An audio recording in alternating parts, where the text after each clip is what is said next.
and let's get into it. I want to start the show, G, just to jump right in. All right.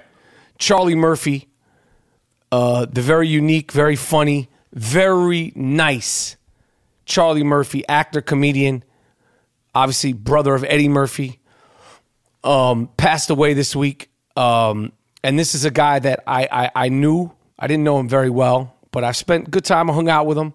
I actually met Charlie when I was doing a movie with Eddie Murphy called Metro. And I know you and me, G, we loved him since he was in Jungle Fever and he was in Mo Better Blues, Spike Lee joints. Those might have been the first movies he was in. Love Charlie Murphy, man. I could listen to that guy talk all day. Yeah, the way he said things, he said it so hard, and he had such great timing. And, you know, he passed away this week. He was probably most well-known for the Chappelle Show skits, the Rick James skits, and all the comings and goings and the stories with Rick James. I'm Rick James, bitch, and the fighting Rick James and slapping Rick James and playing ball with Rick James. And, you know, I wanted to make sure we took a minute to give him the love and the respect that he deserved. And again, I'm just going to say, you know, the time I spent with just a nice dude, like his disposition on screen, he seemed like he was like tough and sort of, you know, sort of like mean. Such a nice dude. Nice to everybody. Yeah, always was nice to everybody. And I think one of the reasons why he didn't, you know, sort of have as much success as he probably deserved is because he looked just like his brother Eddie Murphy. Those are shoes to fill. It's almost like almost like fraternal twins. Like they look exactly alike, like identical twins.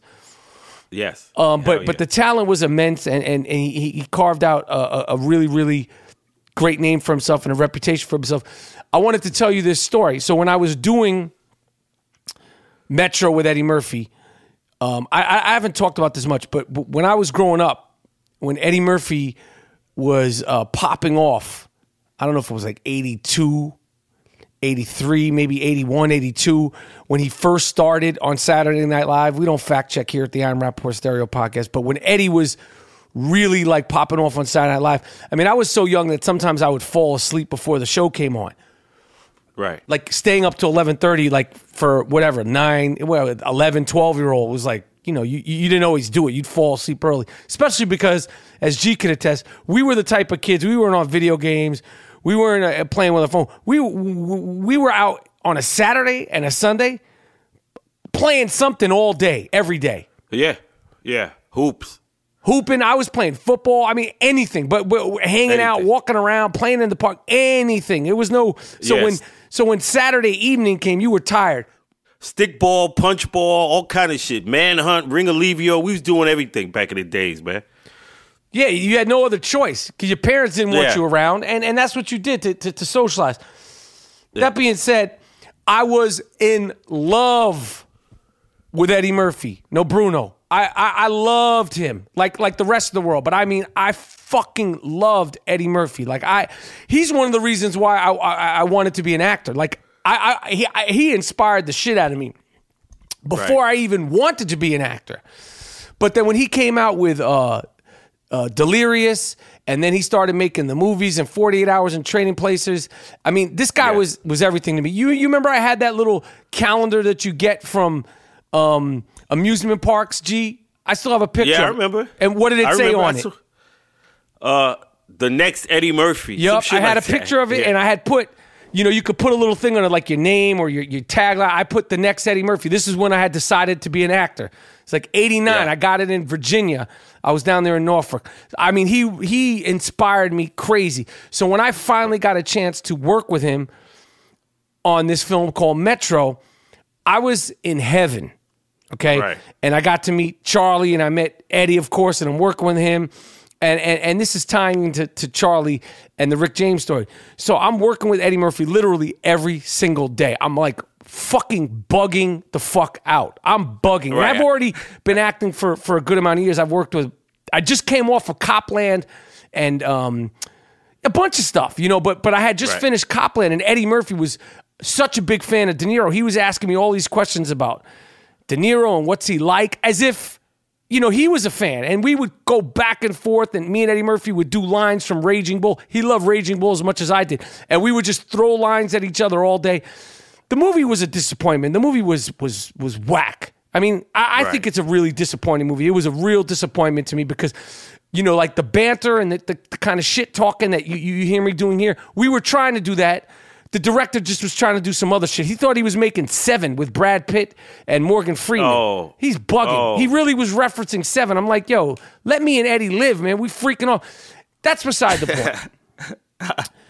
So I remember one day we were in a car scene, and somehow we got around to talking about Prince at the time. This is like 95, 96. I don't remember when we did it. 95, 96, maybe 97. Right. And maybe a Prince song came on in the car.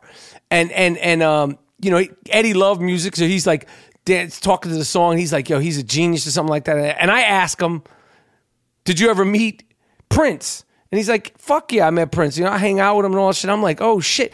And then, he's like, and I'm like asking him if he ever met Prince, as if he's like a schmo like me, who's like on the fringes. Eddie Murphy.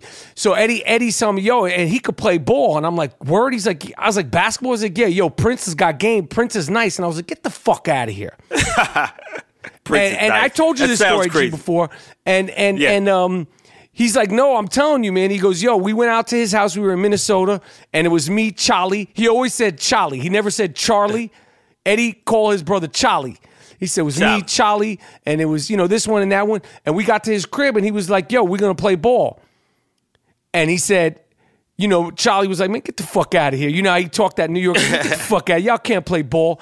And Charlie was like, yo, we go ahead. We're gonna play. And Prince was like, yo, I'm ready. And then Charlie said, fuck, we going to play shirts first, blouses. And Eddie told me that story. So when Dave Chappelle hooked up with Charlie Murphy and they were doing the Chappelle show, and Charlie Murphy was telling his true Hollywood stories, I had already heard the story from Eddie Murphy's mouth. And when Charlie was telling that story on the Dave Chappelle show, I knew the punchline because Eddie had already told me about it.